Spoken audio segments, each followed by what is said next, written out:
Yes, it's the Caravan. Now, as regular viewers of Dave will know, we have, over the last 24 hours, done our very best to rid the world of the Caravan menace. I think there's one more, actually. That is, I think you'll agree, sterling work in our battle to free the roads of these mobile traffic jams. Sadly, it's a battle we're losing. There are now almost 500,000 caravans on UK roads, and the British are the most prolific caravanning nation in Europe, a title we've held for almost 4 years, according to the Caravan Council. In short, they're building them faster than we can destroy them. So we need a scientific approach to getting them off the roads. And I may have found it.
Witnessing here, viewers, is the maiden voyage of the world's first caravan airship, and I believe this is the solution to all our problems.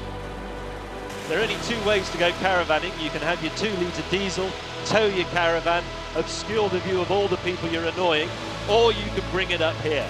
Everybody wins. Driving is more fun, caravanning is more exciting. However, as with all cutting-edge engineering projects, there are teething problems.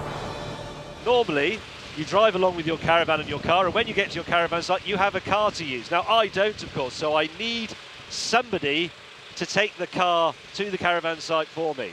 And for that, I'm calling on my old caravan-destroying mate, Mr. Richard Hammond. Yes, and because it doesn't have to lug the caravan around, it can be a nice car. This car will never ever hitch itself to a swift rapide. It's a Lamborghini, probably the least caravanish car company ever. And this is their new Gallardo Balboni. It's a tribute to Valentino Balboni, Lamborghini's most famous test driver.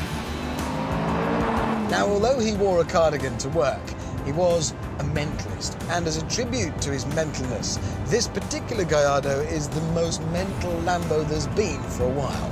But more of that later, because first, I shall ring James and offer him some encouragement. Hammond, May.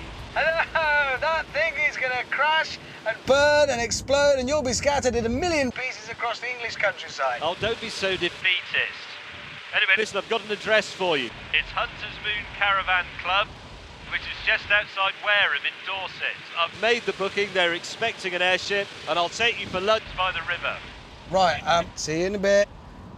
Caravanning in a Lamborghini. I think he might actually be onto something here.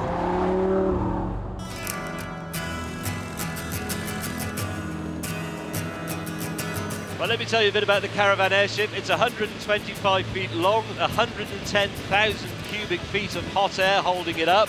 And it's a very, very ingenious solution because all the Caravan attachments are still here. Instruments flip up out of the table. The gas burners go where the cooker would be and can be used for cooking. The beds fit where I'm sitting here. It is still a Caravan. It's just a flying Caravan.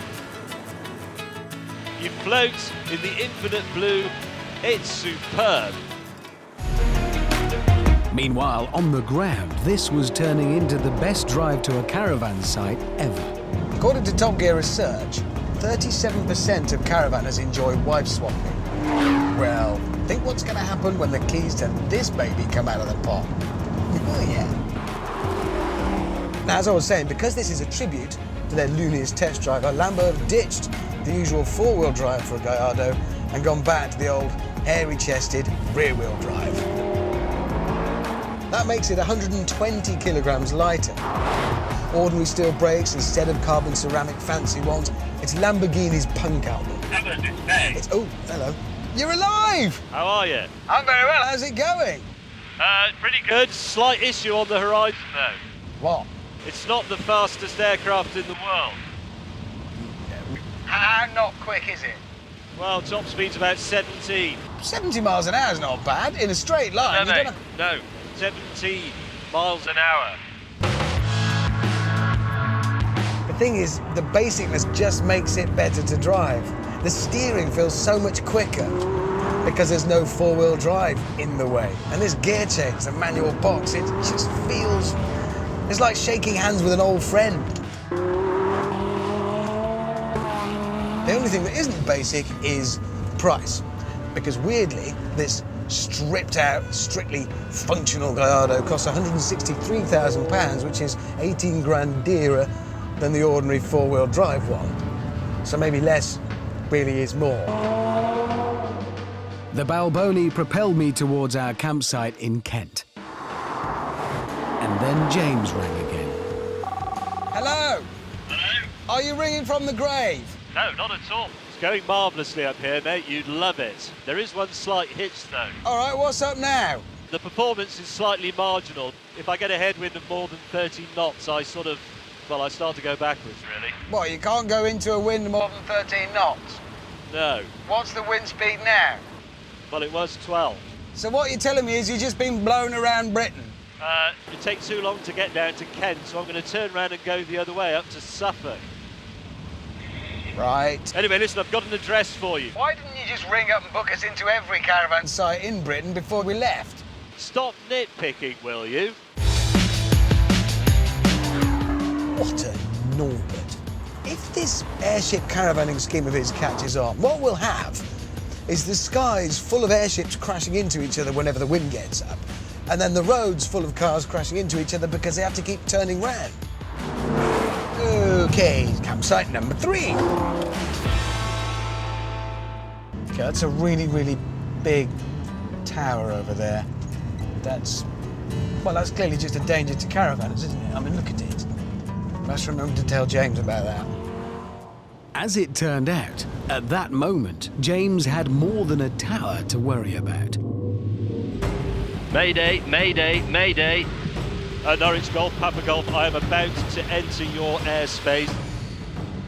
Golf Tango Oscar Papa Golf Norwich, you are entering an area of intense aerial activity at the moment. It is imperative that you remain clear, well clear.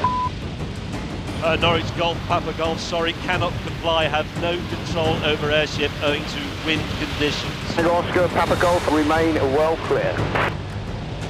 Norwich cannot comply. Papa Golf, you have traffic left, 11 o'clock, range of half a mile, fast moving, similar left. Roger, have visual Golf, Papa Golf. Golf Papa Golf, further traffic in your right, 3 o'clock, right left. Cock. BBC Radio 1 News Beat. Right, that's the news report. No news of a massive fireball burning over Northamptonshire or of people in the streets being hit by pieces of long burning hair and bad jumper. Anyway, I'm probably being pessimistic. Sure, it's going very well. No! Stay where you are, man! Golf, Papa Golf, I'm heading very close to the KLM City Hopper. Can you advise them, please, not to start up or take off? Papa Golf Norwich, the police helicopter will shortly be approaching. Golf, Papa Golf, police helicopter really not necessary. I will attempt to clear your zone at this altitude. Golf, Papa Golf. Please don't call the police. Norfolk Police Helicopter, Oscar India 992, Golf Tango Oscar Papa Golf, receiving over. Roger, Golf, Papa Golf. Cock. Yeah, Oscar India 99, not really aware of your intentions, but you've strayed into the controlled airspace of Norwich Airport. I may be about to get a colossal aviation bollocking.